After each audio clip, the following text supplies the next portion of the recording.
Hello and welcome friends, मैं हूं समीर, आपका दोस्त और होस्ट। और जैसे कि मैंने आपको बताया था कि मुझे कोविड हुआ था। और इस वीडियो में मैं बहुत ही इम्पोर्टेंट और बहुत ही जानकारी से भरा हुआ ये वीडियो मैं बना रहा हूँ, जिसमें मैं आपको ये बताना चाहता हूँ कि अगर ऊपर वाला ना करे आप में से किसी को कोविड होता है तो आपको क्या करना चाहिए। सबसे पहले तो मैं आपको ये बोलूँगा कि कोविड जो है वो कुछ लोग बोलते हैं कि कोविड होने से पहले मुंह में एक अलग टेस्ट आता है। तो मुझे ऐसा कोई टेस्ट वगैरह नहीं आया था। मुझे थोड़ा सा सर्दी ज़ुकाम जैसा हुआ था और हल्का सा बुखार आया था। तो ये आने के बाद में मुझे ऐसे लगा कि ये एक नॉर्मल बुखार जैसा है, क्योंकि कोविड पिछले साल जो आया था उस तभी से लेके अभी तक छोटी मोटी सर्दी खांसी मुझे हुई थी। तो मुझे ऐसे ही शक हुआ कि ये एक हल्का फुल्का सा बुखार है। और एहतियात के तौर पे मैं जो मैंने सुना है लोगों से, तो मैं अक्सर हर 2-3 दिन में एक बार स्टीम लेता था, क्योंकि लोग ऐसे बोलते स्टीम लेने से आपको कोविड नहीं होता। तो जब लॉकडाउन नहीं भी था, बाहर निकलना पड़ता था कुछ काम से, तो घर पे आने के बाद में मैं स्टीम लेता था। तो हुआ ऐसे कि मुझे सर्दी जुकाम तो था ही, तो भी मैंने सोचा चलो स्टीम ले लेते। मैंने स्टीम लिया जब एक बार, तो मुझे अचानक अंदर से कुछ ऐसे लगा कि अंदर से सब खुल रहा है, जो जैम है वो खुल रहा है। और मुझे बहुत खांसी होने लगी अचानक, इतनी खांसी के पूछिए मत। फिर मैं अपने डॉक्टर के पास गया, जो लोकल डॉक्टर है, जो 50-100 रुपये लेके पर डे का दवाई देते हैं, एक दिन की दवाई। तो उनसे मैंने दवाई लिया, उन्होंने मुझे बाहर की भी कुछ दवाई लिख के दी, जिससे मुझे आराम हुआ।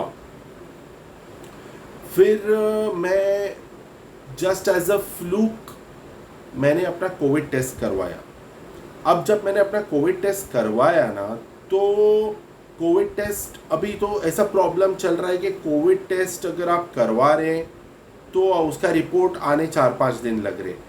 अब मेरे मन में ऐसे ही एक डाउट आया था, जो मैंने कोविड टेस्ट सेंटर पे ये पूछा कि अगर किसी का कोविड पॉजिटिव आता है तो क्या होगा। तब उन्होंने मुझे ये कहा कि अगर आपका कोविड पॉजिटिव आएगा तो आपका रिपोर्ट थोड़ा लेट आएगा, और आपको जो म्यूनसिपल अथॉरिटी वाले वो कांटेक्ट करेंगे। जैसे मैं मुंबई में रहता हूँ, तो मुंबई में बीएमसी बोलते हैं, बॉम्बे म्यूनसिपल कॉरपोरेशन, तो वो लोग कांटेक्ट करेंगे।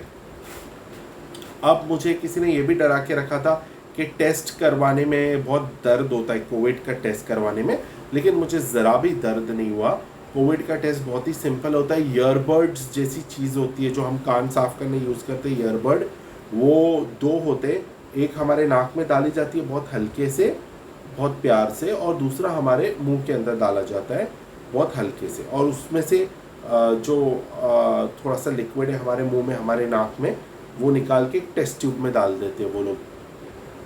फिर वो टेस्ट ट्यूब में बहुत सारे केमिकल्स होते हैं जिसको वो लोग टेस्ट करते हैं, जिससे उनको पता चलता है, जिसको RT-PCR कहा जाता है।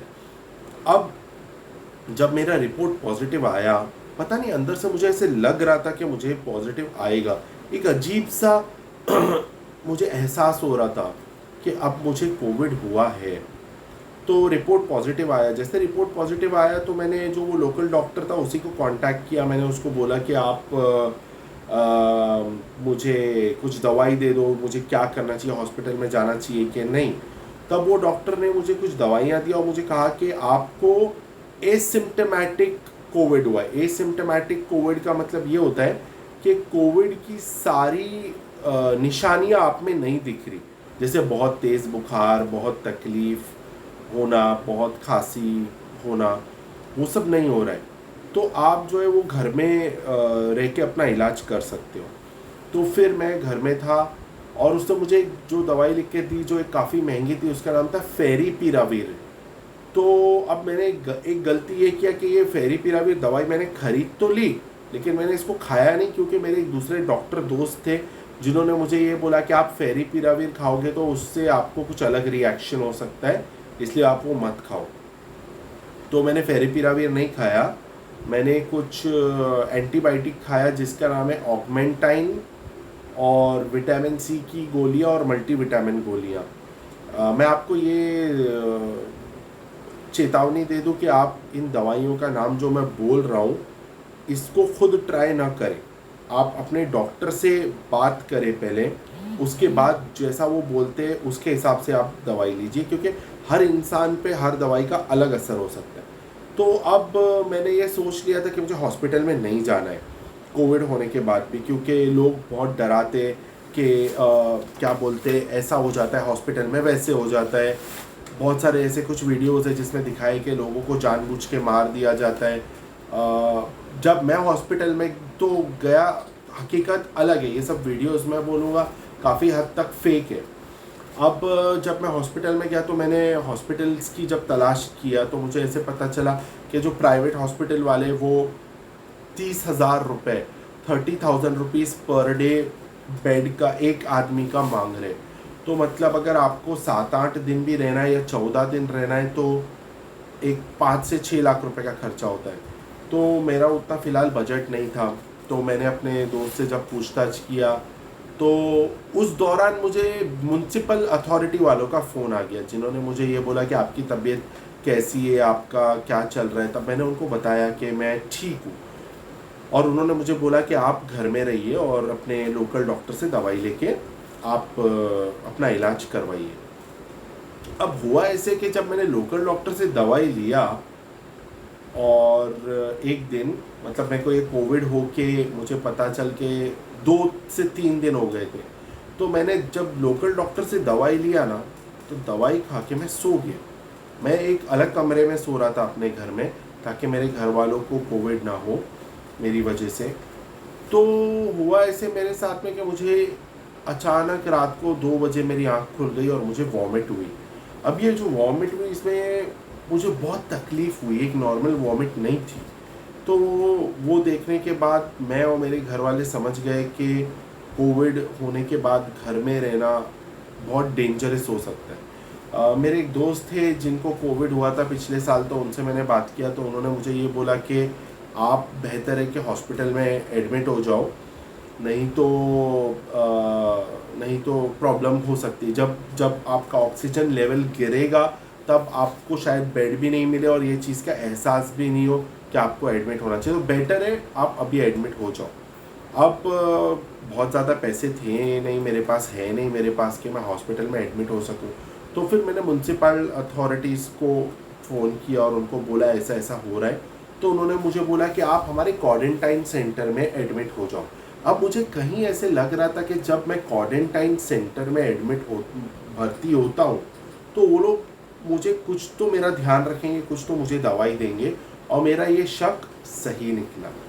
तो मैं यहाँ पे मुंबई में नेस्को जो एक एग्जीबिशन सेंटर है उसको क्वारंटाइन सेंटर बनाया गया है, तो मुझे वहाँ पे एडमिट किया गया। जब मैं एडमिशन की लाइन में बैठा था, मेरे घर पे एम्बुलेंस आई, एम्बुलेंस वालों ने मुझे वहाँ लेके गए। तो जब मैं वहाँ पे एडमिशन की लाइन में बैठा था तभी मैं देख रहा था कि जो बहुत सीरियस पेशेंट्स हैं उन्हें ऑक्सीजन दिया जा रहा था। बहुत सारे ऑक्सीजन सिलेंडर्स आ रहे थे भरे हुए, खाली सिलेंडर्स जा रहे थे। वो सब देख के मैं ये समझ गया कि ये लोग पेशेंट्स का बहुत अच्छा ध्यान रखते हैं और मैं एक सुरक्षित जगह पे आ गया हूँ। उसके बाद में मेरी तबीयत ख़राब होती गई और ख़राब होती गई। मुझे भी 3 दिन ऑक्सीजन पे रखा गया और खाना वगैरह खाने का मन नहीं करता था, अभी भी नहीं करता है। और उन्होंने दवाइयाँ भी दी, इंजेक्शन भी दिए मुझे। अब वो कौन से इंजेक्शन दिए वो मैं नहीं जानता, उन्होंने मुझे नाम नहीं बताया क्योंकि वो भर के लेके आते थे। तो खैर से मैं ये बोलूँगा कि मुंबई म्युनिसिपल अथॉरिटी ने अच्छा ध्यान रखा। क्वारंटाइन सेंटर में काफ़ी डॉक्टर्स थे, नर्सेस थे। मतलब मेरी हिम्मत नहीं होती थी कि मैं उठ के जाके खाना लूँ। क्वारंटाइन सेंटर में 4,000 बेड थे, तो उनके लिए ये पॉसिबल नहीं था कि हर एक बेड पे वो खाना टाइम पे पहुंचा सके 3 टाइम, और साथ में शाम को स्नैक्स भी मिलता था। तो जो ठीक ठाक लोग हैं वो खुद चल के जाके खाना लेके आते थे। लेकिन मेरी तबीयत ठीक नहीं थी, जितने दिन उतने दिन उन्होंने खाना ला के भी दिया। तो मैं ये नहीं बोल सकता कि उन्होंने पूछा नहीं या पेशेंट्स का ध्यान नहीं रखा। और 10 दिन के बाद में मुझे फिर अच्छा लगने लगा, ठीक लगने लगा। इतनी हिम्मत हुई कि मैं उठ सकूं, बैठ सकूं। तो फिर मैंने उनसे छुट्टी ले ली, लेकिन उन्होंने मुझसे ये रिटन डिक्लेरेशन लिया कि मुझे घर जाके भी 7-8 दिन जो है वो होम क्वारंटाइन में रहना है, और मैं वो रह रहा हूँ।